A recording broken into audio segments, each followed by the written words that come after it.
दिव्य गुरुदेव श्री आशुतोष महाराज जी की जय। उनके सच्चे दिव्य मिशन की जय।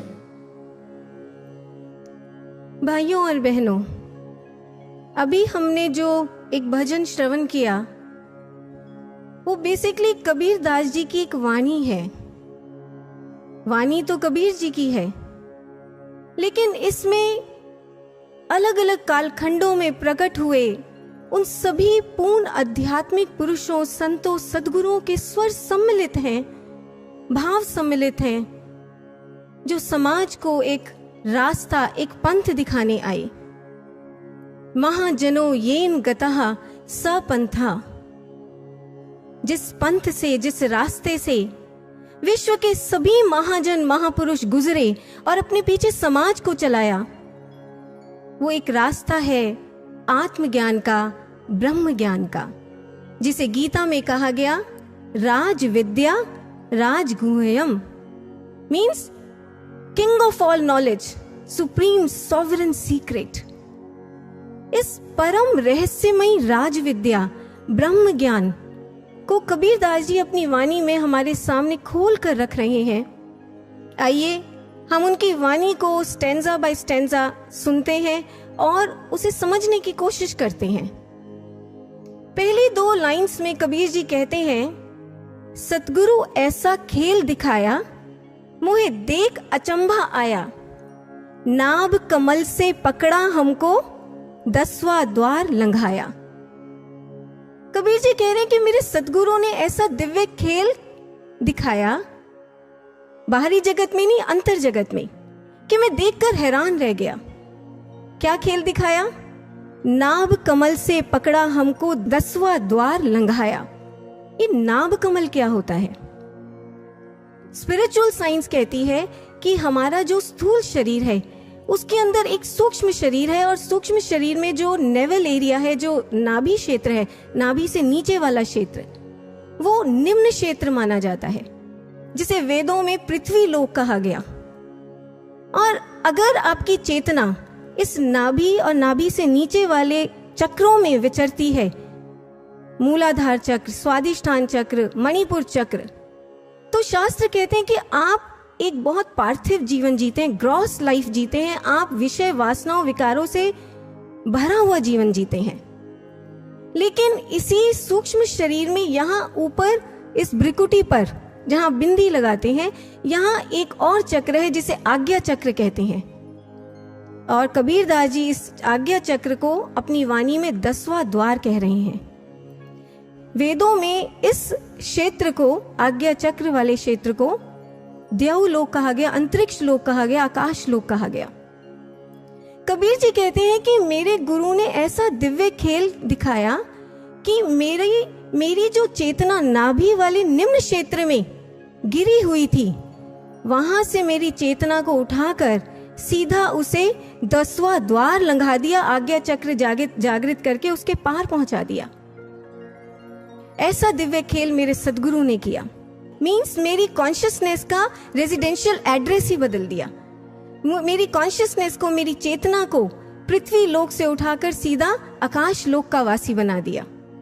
भाइयों और बहनों, अथर्ववेद और यजुर्वेद, ये दो वेद हैं जिनमें एक श्लोक पढ़ने को मिलता है दिव्य आरोहण कर्ता के बारे में। स्पिरिचुअल एस्ट्रोनॉट्स, हमारे जो आज के मॉडर्न एस्ट्रोनॉट्स हैं, वो क्या करते हैं? वो अपने जो स्पेस क्राफ्ट होता है, उनका स्पेस शटल होता है, उसको पृथ्वी लोक से, पृथ्वी के लॉन्चिंग पैड से वो लॉन्च करते हैं और स्पेस में किसी ऑर्बिट तक पहुंचा देते हैं। लेकिन वेद कहते हैं कि वैदिक काल में जब ऋषि कुमारों को ब्रह्म ज्ञान की दीक्षा मिलती थी, जब आचार्यगण उन्हें उनका उपनयन संस्कार करते थे, तो उस समय क्या होता था?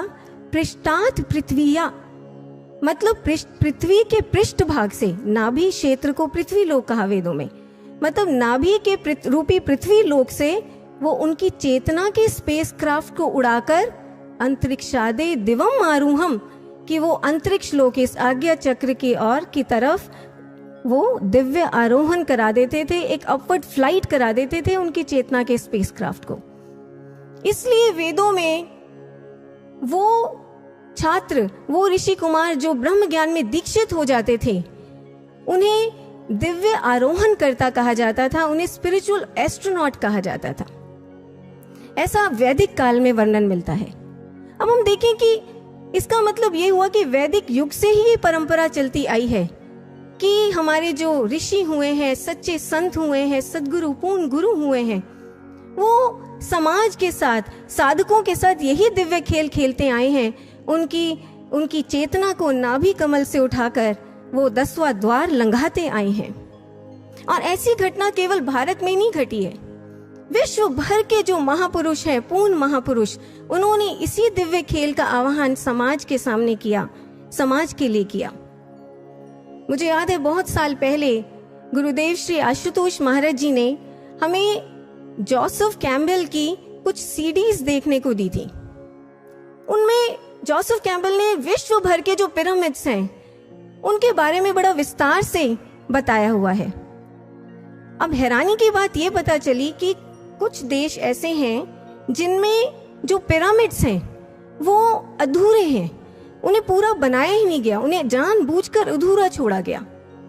जैसे कि आप अभी स्क्रीन पर देख रहे हैं, ये मेक्सिको का एल कैस्टिलो है, आप इसको देख सकते हैं। और भी ऐसे बहुत से पिरामिड्स हैं, जैसे Nubian pyramids, ancient China, Cambodia, Ireland, Babylon, ये जितनी भी ओल्ड सिविलाइजेशंस हैं, पुरातन सभ्यताएं हैं, इनमें ऐसे ऐसे पिरामिड्स दिखने को मिलते हैं जिनका ऊपर का भाग है ही नहीं।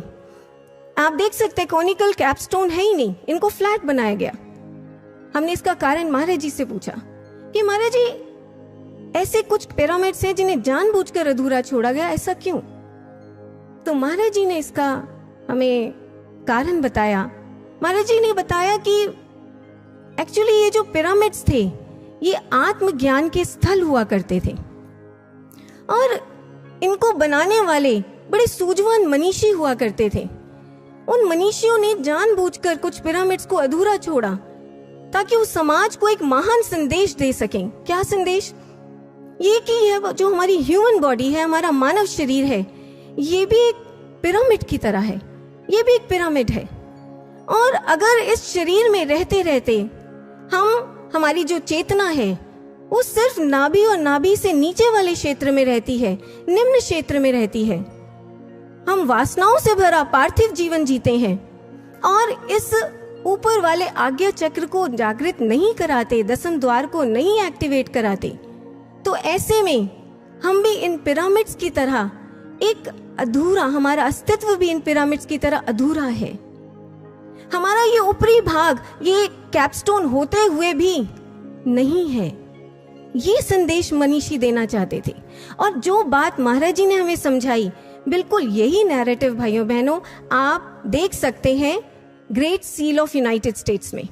इसमें आप देखिए पिक्चर में कि जो अधूरा पिरामिड है उसके ऊपर एक ट्रायंगल दर्शाया गया है और इस ट्रायंगल के अंदर एक प्रकाशित दिव्य आंख है जिसे ऑल सीइंग आई कहते हैं।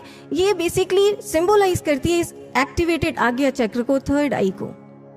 तो देखिए जो मनीषी थे, जो पिरामिड्स बनाने वाले, जिन्होंने अनफिनिश्ड पिरामिड्स छोड़े, उनका यही भाव था, वो हमें समझाना चाहते थे कि हम एक पूर्ण गुरु की खोज करें और उनसे ब्रह्म ज्ञान की दीक्षा लें और दीक्षा लेने के बाद अपने ये जो ऊपरी भाग है कैपस्टोन एरिया, यहाँ पर उस आज्ञा चक्र को जागृत कराएं, दिव्य आंख को जागृत, दशम द्वार खुलवाएं और उसके बाद वही गुरु सत्ता हमारी चेतना को नाभ कमल से उठाकर इस 10वें द्वार पर स्थित करेगी। ये संदेश वो देना चाहते थे। यहाँ पर एक कंफ्यूजन की स्थिति भी रहती है समाज में जो हम आपके सामने रखना चाहेंगे। बहुत से ऐसे आज मेडिटेशन सेंटर्स हैं या हम कह सकते हैं सो कॉल्ड गुरुज हैं, वो आपको थर्ड आई मेडिटेशन सिखाते हैं, आज्ञा चक्र से संबंधित साधनाएं सिखाते हैं। लेकिन भाइयों बहनों, यहाँ पर क्या सिखाया जाता है कि आप अपने माइंड को इस आज्ञा चक्र पर, थर्ड आई पर फोकस करें, बस इतना सिखाया जाता है। लेकिन यहाँ हम कबीर दास जी की वाणी को, उनके शब्दों को अच्छे से समझें, उन्हें सुने। वो क्या कह रहे हैं? वो कह रहे हैं 10वां द्वार लंघाया लंघाया का जो डिक्शनरी मीनिंग होता है वो होता है कि आपके कोई बाउंड्री है या कोई बंद दरवाजा है, आप उस बंद दरवाजे को खोलकर उसके पार चले जाएं, उस बाउंड्री के पार चले जाएं, आप उस दरवाजे में प्रवेश कर जाएं, ये होता है लांघना। लेकिन आज के युग में आप देखिए कि जितनी भी आज्ञा चक्र पर आधारित साधनाएं हैं, प्रचलित प्रेवलेंट साधनाएं हैं, मेडिटेशंस हैं, वो सब कैसी हैं? वो ऐसी हैं जैसे आपको एक बंद दरवाजे के आगे खड़ा कर दिया गया हो। अब ऐसे में आप उस दरवाजे को जितना मर्जी खटखटाते रहें, आप उसको कितना भी पुश करने की कोशिश करें, जिंदगी भर आप प्रयास करें, लेकिन वो दरवाजा नहीं खुलने वाला और आपको आपका अंतर का घर नहीं मिलने वाला। ऐसे में इसलिए कबीरदास जी अपनी वाणी में कह रहे हैं कि ऐसे सदगुरु को खोजो। जब पूर्ण गुरु आपको ब्रह्म ज्ञान की दीक्षा देते हैं तो वो 10वां द्वार खोलते हैं, आज्ञा चक्र एक्टिवेट करते हैं और हमारी चेतना को उसके अंदर प्रवेश कराते हैं, हमारी चेतना को उसके अंदर उसके पार ले जाते हैं। और जब चेतना इसके अंदर प्रवेश करती है, देन द सेम सदगुरु मेक श्योर कि ये जो चेतना है मेरे साधक की, ये इस अंधेरे, इस जो अंतर जगत का नया घर है, इसमें अंधेरे में सुनसान निर्जन स्थल पर भूखी प्यासी कैसे रहेगी। तो ऐसे में वो क्या करते हैं, वो अंतर जगत के इस नए घर में चेतना के लिए अवेलेबल कराते हैं, उपलब्ध कराते हैं क्या? Electricity, light, sound, water. जैसे आप किसी बाहर के घर में शिफ्ट करते हैं, नए घर में आपको कुछ बेसिक नेसेसिटीज चाहिए होती हैं, चाहिए आपको उपलब्ध होनी चाहिए वो नेसेसिटीज। ऐसे सदगुरु जब हमारी चेतना का रेजिडेंशियल एड्रेस इस आज्ञा चक्र को बनाते हैं, अंतर के घर में लेकर जाते हैं, तो वहां हमें डिवाइन नेसेसिटीज हमारे लिए उपलब्ध कराते हैं। ये बेसिकली जो डिवाइन एलिमेंट्स हैं, ये पदार्थ क्या हैं? दिव्य पदार्थ। इन्हीं के बारे में कबीरदास जी अपनी वाणी में अगली 2 पंक्तियों में हमें समझा रहे हैं। कबीर जी कहते हैं कि जिंदा योगी नाद बजावे, सत्य नाम पर का गाया, झिलमिल तारा मंदिर से दिल का भरम गवाया। जब गुरुदेव हमें, पूर्ण गुरु हमें ब्रह्म ज्ञान की दीक्षा देते हैं, तो अंतर जगत के इस नए घर में सबसे पहले हमारे लिए प्रकट करते हैं इलेक्ट्रिसिटी। अगर बिजली नहीं होगी तो चेतना वहां पर रहेगी कैसे नए घर में? और ये इलेक्ट्रिसिटी क्या है? बेसिकली आदि नाम, ईश्वर का सच्चा नाम, सत्य नाम। बचपन से हम यही समझते आए थे कि हमें ईश्वर का जो भी रूप प्यारा लगे, बस आप उसी रूप का नाम चुन लो कोई और उसे जप लो। ओम नमः शिवाय, ओम नमो भगवते वासुदेवाय नमः, हरे रामा हरे कृष्णा, जय माता दी। लेकिन नहीं भाइयों बहनों, स्पिरिचुअल साइंस कहती है, अध्यात्म विज्ञान कहता है कि ये ईश्वर के सच्चे नाम नहीं है, क्योंकि ये ईश्वर के गुणवाचक नाम है, क्वालिटेटिव नेम्स हैं। सच्चा नाम क्या है? स्पिरिचुअल साइंस कहते हैं कि क्योंकि ईश्वर और उसका नाम, ध्यान से सुनिए, क्योंकि ईश्वर और उसका नाम सृष्टि के आरंभ में भी था, जब कोई लैंग्वेजेस नहीं थी, ह्यूमन सिविलाइजेशन नहीं थी, तब भी वो नाम था। इसलिए ईश्वर का नाम होना चाहिए एक अनरिटन एंड अनस्पोकन वर्ड, जिसे किसी भी भाषा में ना लिखा जा सकता हो ना बोला जा सकता हो।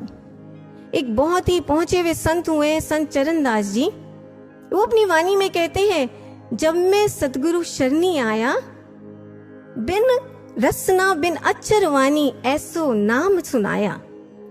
कि जब मैं सतगुरु की शरण में आया तो उन्होंने बिन रसना, बिन जिह्वा के, बिन अक्षर, बिना अक्षर वाले, बिना वाणी के, जिसे वाणी से कहा नहीं जा सकता, ऐसे बिना अक्षर वाले नाम का अजपा जाप मुझे सुनाया।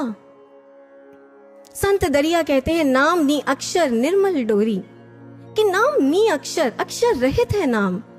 आप उसको दुनिया के किसी भी प्रकार के अल्फाबेट्स, वर्णमाला में आप उसको व्यक्त नहीं कर सकते। फिर बेसिकली क्या है ये नाम? अक्षर रहित नाम क्या है ये? जो अनुभवी गुरु हुए हैं, संत हुए हैं, वो बताते हैं कि ये जो नाम है, ईश्वर का सच्चा नाम, ये एक प्रकार की प्राइमोर्डियल वाइब्रेशन है, एक ऐसी दिव्य तरंग जो सृष्टि की रचना से पहले भी थी, जिसे ग्रीक लैंग्वेज में कहा जाता है लोगास, हिब्रू में कहा जाता है मेमरा, लोगास और मेमरा, ये जो दोनों शब्द हैं, इनका मतलब होता है the creating and controlling principle of the universe. मतलब एक ऐसी दिव्य तरंग, आदि तरंग, जो संपूर्ण ब्रह्मांड की रचना करने के बाद, सृष्टि की रचना करने के बाद हमारी श्वासों में आकर बस गई, हमारे प्राणों में आकर समा गई। और इसलिए वेदों में ईश्वर के नाम के लिए कहा गया प्राणस्य प्राणः, वो प्राणों का प्राण है, वो ब्रेथ ऑफ ब्रेथ्स है। सूफी सेंट रूमी कहते हैं वो जाने जान है, वो हमारी जान के अंदर की जान है। अब यहाँ भी एक डाउट है, कंफ्यूजन की स्थिति समाज में जो बनी हुई है, उसको भी हम यहाँ क्लियर करना चाहते हैं। बहुत से ऐसे मेडिटेशन सेंटर्स हैं भाइयों बहनों, जो आपको मेडिटेशन के नाम पर, साधना के नाम पर कुछ श्वास क्रियाएं सिखा रहे हैं, आपको कुछ स्पेसिफिक ब्रीदिंग रिदम्स जो हैं उन पर अपना माइंड फोकस करना सिखाते हैं आप वो। अब ऐसे भी जो सेंटर्स हैं, ऐसी भी जो साधनाएं, उनसे भी आप थोड़ा सतर्क रहें, क्योंकि ऐसा करना जो है वो प्राणायाम है। प्राणायाम से फायदा यह है कि आपका स्वास्थ्य अच्छा रहता है, आपके हेल्थ के लिए बहुत अच्छे हैं, लेकिन ये ईश्वर की सच्ची साधना नहीं है, ये वो ईश्वर का सच्चा नाम नहीं है जिसके बारे में कबीर दास जी और उनके जैसे महान संतों, पूर्ण संतों ने हमें बताया और समझाया। ईश्वर का सच्चा नाम क्या है? ईश्वर का सच्चा नाम जो है वो प्राणों पर फोकस करना नहीं है, प्राणों के अंदर जो एक सूक्ष्म प्राण है उसको जागृत करना, उसको उजागर करना और फिर उससे मन को जोड़ना, ये ईश्वर का सच्चा नाम है। टाओइज्म के एक बहुत ही महान संत हुए हैं टाओ टी चिंग, वो बहुत पते की बात करते हैं। वो कहते हैं कि ordinary people breathe through their lungs, breathe through their chest, but true people breathe from deep within themselves. कि जो सच्चे साधक होते हैं, जिन्होंने पूर्ण गुरु से ब्रह्म ज्ञान की दीक्षा पाई है, वो लोग, वो साधक गण कभी भी ऐसा नहीं है कि लंग्स और चेस्ट में जो आती जाती सांसें हैं, ऑक्सीजन, कार्बन डाइऑक्साइड, स्थूल सांस है, उससे नहीं जुड़ते हैं। वो अपने प्राणों के अंदर जो एक सूक्ष्म प्राण छुपा है, उस प्राण से जुड़कर सांस लेते हैं। बहुत गहरी बात टाओ टे चिंग कहते हैं। अब यहाँ एक बड़ा स्वाभाविक प्रश्न उठता है भाइयों बहनों, वो ये कि ये जो प्राणों के अंदर सूक्ष्म प्राण है, ये जो सूक्ष्म श्वास है, आदि नाम, सतनाम, ये प्रकट कैसे होता है, इसका अनुभव कैसे होता है, इसका प्रोसेस क्या है? अब यहाँ रोल आता है एक पूर्ण गुरु का, एक सतगुरु का। सृष्टि की और कोई अथॉरिटी ऐसी नहीं, कोई ऐसी सत्ता नहीं है जो इस नाम को, इस प्रोसेस को हमारे लिए प्रकट कर सके। जब एक पूर्ण सदगुरु आपको ब्रह्म ज्ञान की दीक्षा देते हैं, तो उस समय वो इस आज्ञा चक्र को जागृत करते हैं, लेकिन इसी समय एक और अलौकिक घटना आपके अंतर में घटती है। क्या? कि आपकी जो स्पाइन है, रीढ़ की हड्डी, उसमें एक बड़ी सूक्ष्म दिव्य नाड़ी है जिसे कहा जाता है सुषुम्ना नाड़ी। जिस समय गुरुदेव ज्ञान दीक्षा देते हैं, तो उस समय इस सुषुम्ना का रास्ता भी वो खोल देते हैं उसी समय। तो जो सांस, स्थूल सांस अभी तक हमारी ईड़ा मतलब लेफ्ट चैनल और पिंगला मतलब राइट चैनल, इसी से ऊपर नीचे कार्बन डाइऑक्साइड, ऑक्सीजन, ये ऊपर नीचे जो ट्रैवल करती थी, सांसें हम लेते थे लेफ्ट और राइट चैनल से। लेकिन अब हमारी सांसों को, प्राणों को एक रास्ता, बीच का रास्ता, सुषुम्ना का रास्ता भी मिल जाता है ऊपर नीचे जाने के लिए। उपनिषद में कहा गया, एक ऋषि कहते हैं, प्राणोयम सुषुम्नाम व्रजति स्वतः। वो कहते हैं कि ज्ञान दीक्षा के समय हमारे जो प्राण हैं वो अपना स्थान छोड़ देते हैं। स्थान छोड़ देते हैं, कौन सा स्थान? जो उनका स्थान ईड़ा और पिंगला का स्थान है, लेफ्ट और राइट चैनल का, वो स्थान छोड़ देते हैं और सुषुम्नाम व्रजति, जो सुषुम्ना नाड़ी है, उसमें प्रवेश कर जाते हैं, उसमें ऊपर नीचे प्रवेश कर जाते हैं और उसमें ऊपर नीचे मूवमेंट करते हैं। और जब प्राण सुषुम्ना नाड़ी में प्रवेश कर जाते हैं, तब यही सुषुम्ना नाड़ी, देखिए नाड़ी बहुत दिव्य चैनल है, यहीं पर हमारे श्वासों का सूक्ष्म रूप प्रकट होता है, प्राणों का बहुत सूक्ष्म रूप प्रकट होता है। और ऐसे में आपने देखा होगा, देखिए जो बहुत ही अनुभवी साधक हैं, जिन्होंने ब्रह्म ज्ञान की दीक्षा लेने के बाद ईमानदारी से सुमिरन का अभ्यास किया है, उनका यह अनुभव रहता है कि वो एक स्थूल सांस पर, ग्रॉस सांस पर, भारी भरकम ऑक्सीजन कार्बन डाइऑक्साइड वाली सांस पर ध्यान नहीं लगा रहे हैं। वो अपनी सुषुम्ना में जो ट्रैवल करती है, एक बड़ी सूक्ष्म सी प्राण की तरंग है, एक बड़ी सांसों की एक बड़ी महीन सी बारीक सी डोरी है, उस पर वो ध्यान लगा पा रहे हैं। और ये होता है भाइयों बहनों सत्य नाम का सुमिरन, जिसके लिए कबीरदास जी कह रहे हैं सत्य नाम पर का गाया। और यही जो डीप मैसेज है, ये महान प्रेरणा हमें इजिप्ट के खंडरों से भी मिलती है। इजिप्ट में ऐसे बहुत से पुरातन मंदिर हैं जिन्हें आप स्क्रीन पर देख सकते हैं, जिन्हें ट्रिप्टिक टेम्पल्स कहा जाता है। ट्रिप्टिक इसलिए कहा जाता है क्योंकि इनमें प्रवेश करने के लिए 3 रास्ते बनाए जाते हैं।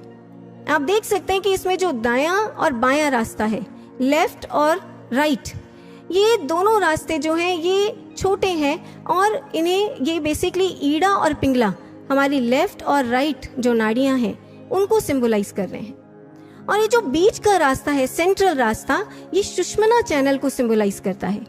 ये जो बीच का रास्ता है, ये हर मंदिर में, हर ट्रिप्टिक टेम्पल में बहुत चौड़ा, ब्रॉड बनाया जाता था, एक राजमार्ग की तरह समाज का आह्वान करता था कि मुझसे गुजरो।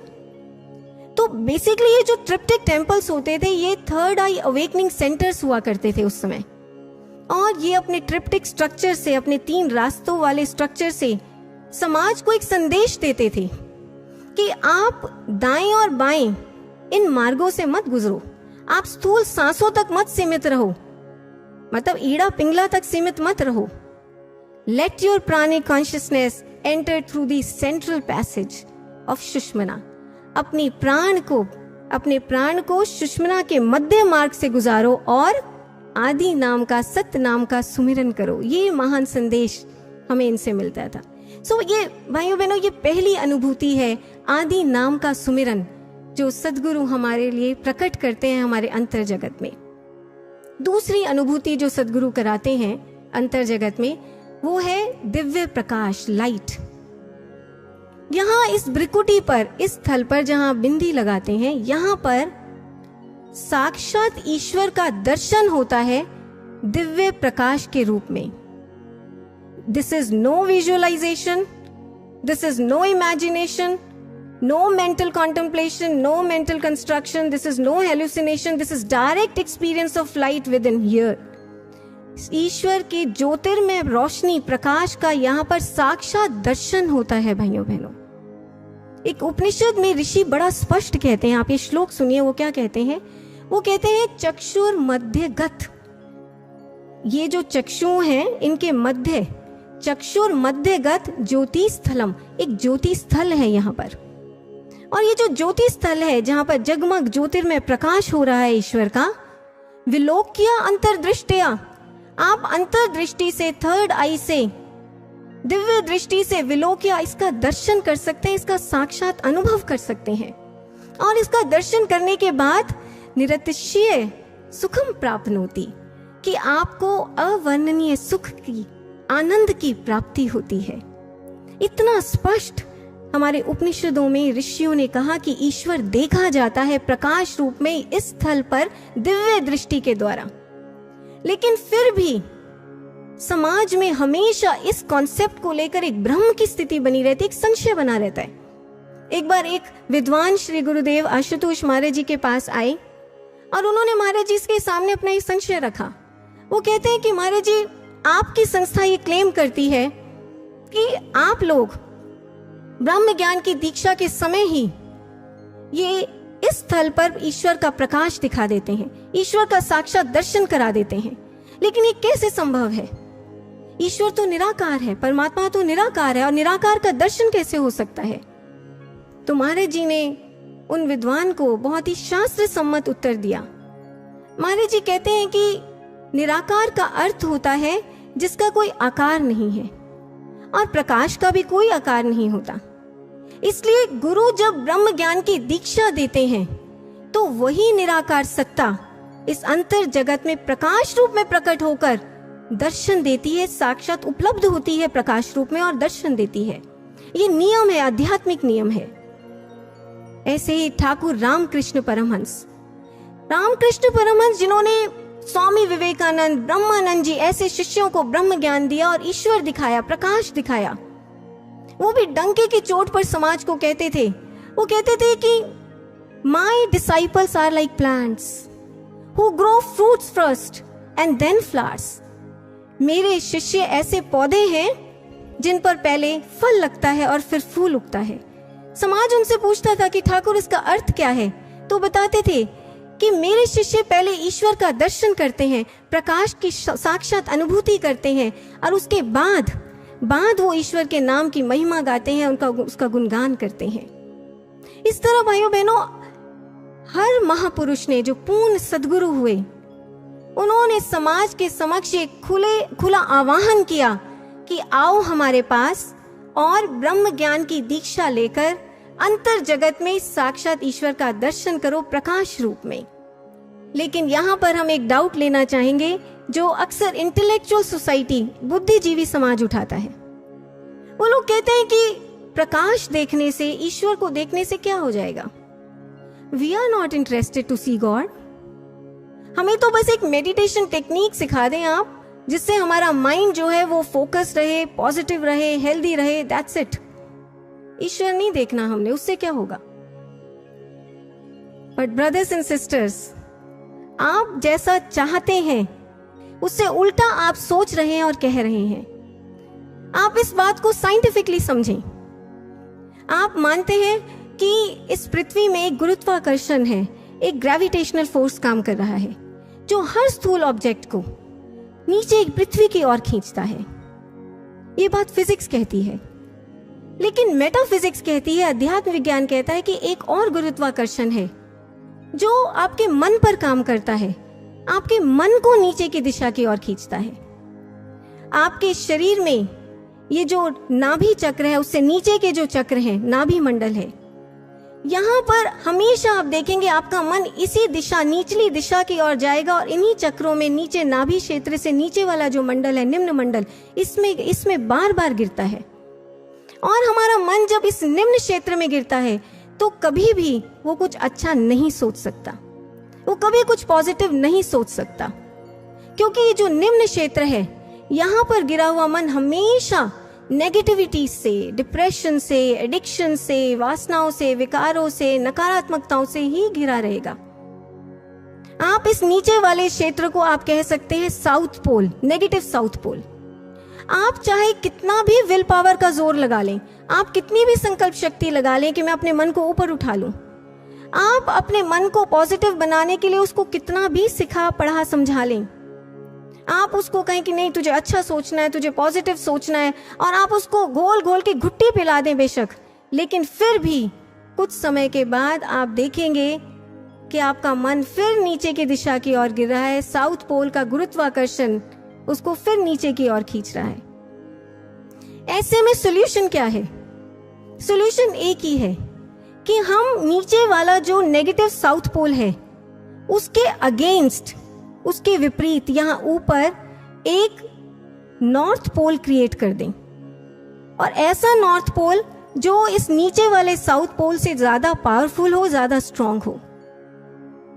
आपको बता दें कि जब गुरुदेव, पूर्ण गुरु आपको ब्रह्म ज्ञान की दीक्षा देते हैं तो उस समय वो जब ये आज्ञा चक्र जागृत करते हैं और यहाँ पर दिव्य प्रकाश प्रकट करते हैं, दिव्य अनुभूतियां प्रकट करते हैं, तो बेसिकली साइंटिफिकली स्पीकिंग वो यहाँ पर वो जो स्ट्रॉन्ग नॉर्थ पोल है उसी को क्रिएट कर रहे होते हैं, उसका निर्माण कर रहे होते हैं। अब ज्ञान दीक्षा के बाद जब जब आप ध्यान लगाते हैं, मेडिटेशन करते हैं, आप अपने माइंड को यहाँ पर इस स्थल पर फोकस करते हैं, तो आप अनुभव करते हैं थोड़े से अभ्यास के बाद ही, क्योंकि नॉर्थ पोल यहाँ पर है, आप अब थोड़े से अभ्यास के बाद आपको ये अनुभव होने लगता है कि ये एक बहुत ही स्ट्रॉन्ग इलेक्ट्रोमैग्नेटिक फील्ड यहाँ पर है, जिसमें एक बड़ा पावरफुल दिव्य आकर्षण है, और ऐसा दिव्य आकर्षण जो नीचे वाले साउथ पोल के गुरुत्वाकर्षण से कई कई गुना ज्यादा है। और यही कारण है भाइयों बहनों, ब्रह्म ज्ञान की साधना जब आप करते हैं दीक्षा के बाद, तो आपका मन जो है वो यहाँ इस दिव्य आकर्षण में बंधता है, यहाँ स्थिर होता है, यहाँ रुकता है, वो नीचे नहीं गिरता। फिर ब्रह्मज्ञानी साधक का मन कभी नकारात्मकताओं में, डिप्रेशन में, जो रेगुलर मेडिटेटर्स हैं, जो अभ्यास करते हैं निरंतर, उनका मन बार बार ऐसे नीचे नहीं गिरता नकारात्मकताओं में, एडिक्शंस में, वासनाओं में, नहीं। क्यों? क्योंकि उनका मन इस दिव्य आकर्षण से बंध जाता है या स्थिर हो जाता है, स्थित हो जाता है। और जब यहाँ स्थित हो जाता है मन, यहाँ रहने लगता है, तो आपको जैसे पहले बताया कि यहाँ पर ये दिव्य स्थल है, या आत्मा परमात्मा का निवास स्थल है, या सुप्रीम डिविनिटी का निवास स्थल है, पावर हाउस है या पॉजिटिविटी का। तो यहाँ जब मन रहता है तो अपने आप सुंदर और सकारात्मक होने लगता है, अपने आप वो पॉजिटिव और हेल्दी होने लगता है। भाइयों बहनों, ये है मन को अच्छा सच्चा बनाने का फंडामेंटल फॉर्मूला। और समाज में कोई ऐसा मॉडल नहीं, कोई ऐसी एल्गोरिथम नहीं, कोई ऐसा सिस्टम नहीं, कोई और टेक्निक नहीं है जिससे आप अपने मन को सुंदर, सकारात्मक, स्वस्थ बना सके परमानेंटली। इसलिए वेदों में, उपनिषदों में कहा गया, तद दर्शनम सदाचार्य मूलम। सदाचार का मूल, फंडामेंटल जो कॉन्सेप्ट है, कार्डिनल प्रिंसिपल है, वो क्या? तद दर्शनम, ईश्वर का दर्शन, प्रकाश का दर्शन। ये दूसरी अनुभूति है जो पूर्ण गुरु हमारे अंतर जगत में हमारे लिए उपलब्ध कराते हैं, जिसका हमें अनुभव कराते हैं। तीसरी अनुभूति वो है ब्रह्मनाद, कॉस्मिक म्यूजिक। शिव पुराण कहता है कि बादलों की गड़गड़ाहट, बांसुरी की मीठी धुन, घुंघरू और घंटियों की रुंझुन, वीणा की झनकार, मृदंग और ढोल का महानाद, झरने और नदियों की कलकल, ऐसी अनेक अनेक ध्वनियां, अनेक अनेक जो मेलोडियस सिम्फनीज हैं, वो आपको अपने अंतर जगत में बजती हुई सुनाई देती हैं। बिना बजाए निश्चिन बाजे, घंटा शंख नगाड़े रे, बहरा सुन सुन मस्त होते हैं, तन की सुधी बिसारे रे। एक व्यक्ति जिसके पास श्रवण शक्ति भी नहीं है, वो भी इन ध्वनियों को, अंतर जगत के ब्रह्मनाद को सुन सकता है। कहाँ सुन सकता है एग्जैक्टली? इस क्षेत्र में, गगन मंडल। बुद्धिज्म में इस क्षेत्र को, गगन मंडल को एक विशेष नाम दिया गया। वो कहते हैं सुखावती लोक, सुख देने वाला लोक। एक ग्रंथ है बुद्धिज्म का, महायान ग्रंथ, सुखावती व्यू। उसके अंदर महात्मा बुद्ध अपने शिष्य आनंद से कहते हैं कि हे आनंद, ये जो आनंददायिनी सुखावती लोक है, यहाँ पर बहुत मधुर ध्वनियां गुंजायमान होती हैं, और ये ध्वनियां इतनी मीठी, इतनी दिव्य होती हैं कि ये हृदय को लुभाती हैं, और इनको सुनने से मन कभी नहीं ऊबता। और जितना जितना मन इनको सुनता है, उतना उतना निर्विकार होता चला जाता है। ये होता है ब्रह्मनाद को सुनने का प्रभाव। भाइयों बहनों, ब्रह्मनाद की एक केस स्टडी की मैं स्वयं साक्षी रही हूँ। बहुत साल पहले कॉलेज में मेरी अपनी ही एक क्लासमेट थी, जिसे एक बहुत ही विचित्र मानसिक समस्या थी, मेंटल सिकनेस थी। वो ये कि वो बीच बीच में वॉशरूम में जाकर साबुन से अपने हाथ धोती रहती थी, और कई बार तो कई 2-2, 3-3 क्लासेस बंक करके घंटों वो हैंड वॉश ही करती रहती थी। तो उसको हमने ब्रह्म ज्ञान का संदेश दिया, उसने ब्रह्म ज्ञान की दीक्षा भी ले ली, और दीक्षा लेने के बाद जब महाराज जी पंजाब से दिल्ली आए तो महाराज जी के दर्शन करने भी गई, और महाराज जी को उसने अपनी समस्या बताई। तो महाराज जी ने उसकी समस्या सुनने के बाद महाराज जी बहुत गंभीर होकर बोले। महाराज जी कहते हैं कि ब्रह्मनाद का अभ्यास करो, ब्रह्मनाद सुनने का अभ्यास करो, प्रतिदिन आधा घंटा। अब बीच में वो बहन कुछ ना कुछ कहने लगी। महाराज जी कहते कहा ना तुम्हें, ब्रह्मनाद सुनने का अभ्यास करो प्रतिदिन आधा घंटा। उस बहन ने उसी शाम से ब्रह्मनाद पर फोकस होकर साधना करनी शुरू की। और भाइयों बहनों, मैं स्वयं इस बात की विटनेस हूं कि 1 महीना भी पूरा नहीं हुआ था, 25-26 दिनों के अंदर ही उस बहन में इतना चेंज था कि फिर उसे किसी ने भी अकारण ऐसे हैंड वॉश करते हुए नहीं देखा, और पूरे कॉलेज में इस बात की चर्चा हुई थी। तो ऐसा प्रभाव होता है ब्रह्मनाद सुनने का। और ऐसी एक नहीं, अनगिनत केस स्टडीज हैं संस्थान के आर्काइव्स में, रिकॉर्ड्स में, ब्रह्मनाद के प्रभाव की। तो इसलिए आज इस मंच से ये बात हम दावे के साथ कह सकते हैं कि इंसान की जितनी भी ये जो साइकोसोमैटिक डिसऑर्डर्स हैं, मानसिक समस्याएं हैं, साइकोफोबियाज हैं, साइकोफियर्स हैं, वो मनोरोग हैं।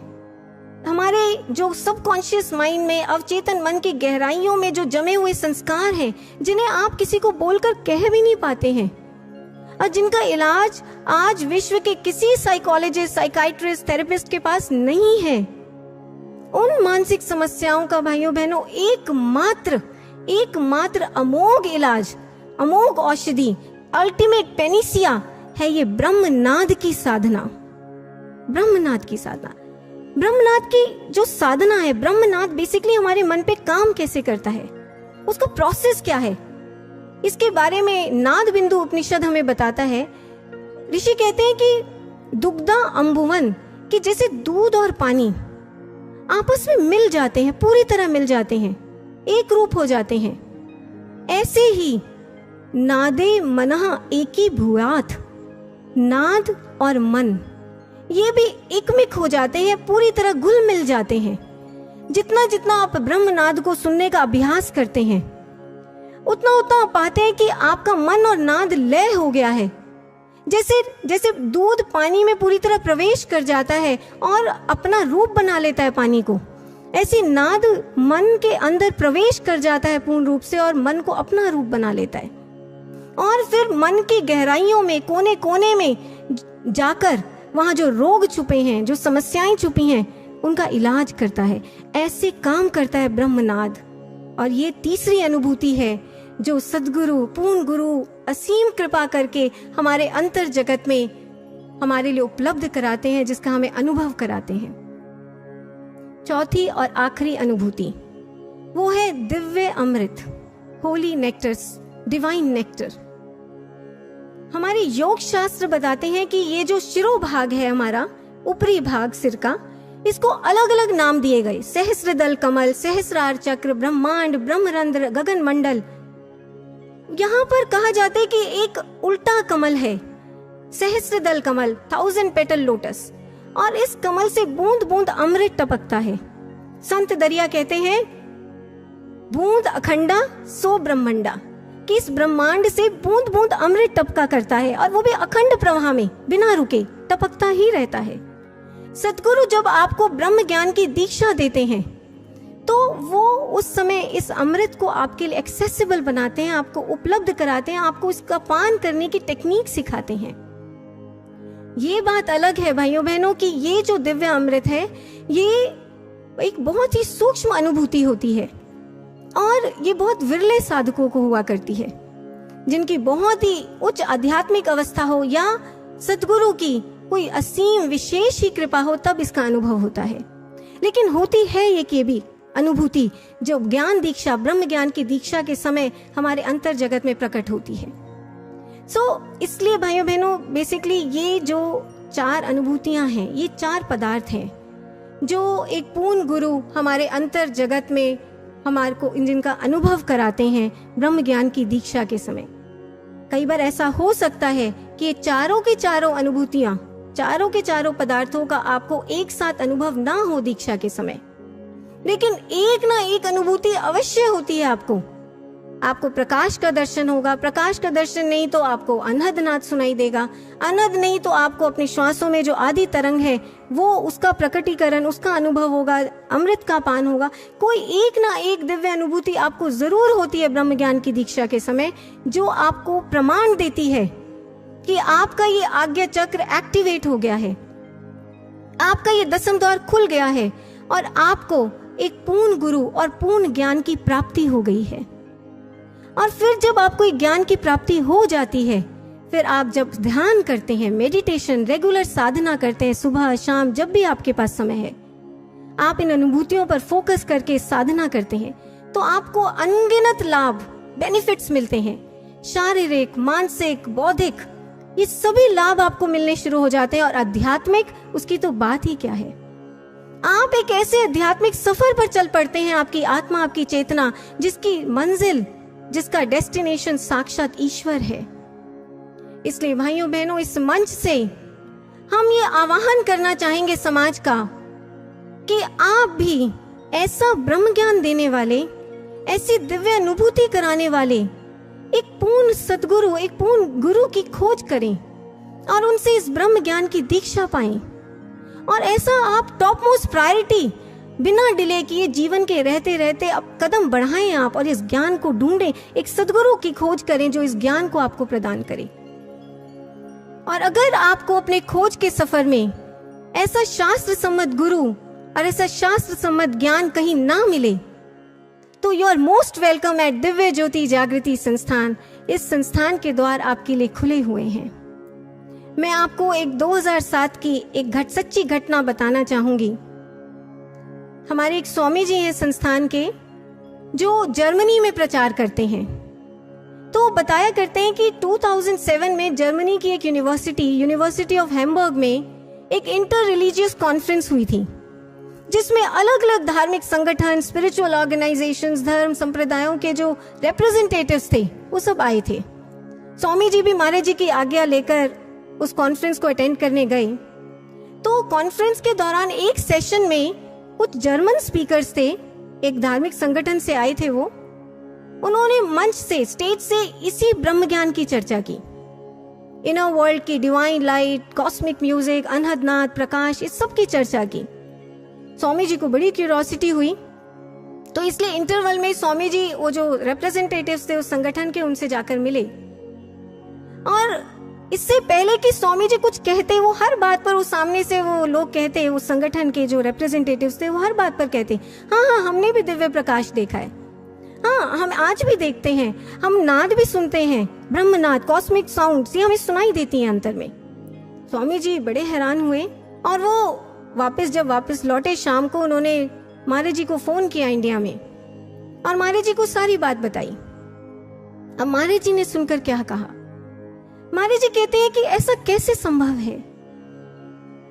पावर हाउस, अध्यात्म का पावर हाउस तो समय का पूर्ण गुरु होता है, सतगुरु होता है। वो इधर से करंट छोड़ता है तो फिर वहां पर दिव्य प्रकाश, अनंत नाद प्रकट होता है, अंतर जगत की अनुभूतियां प्रकट होती हैं।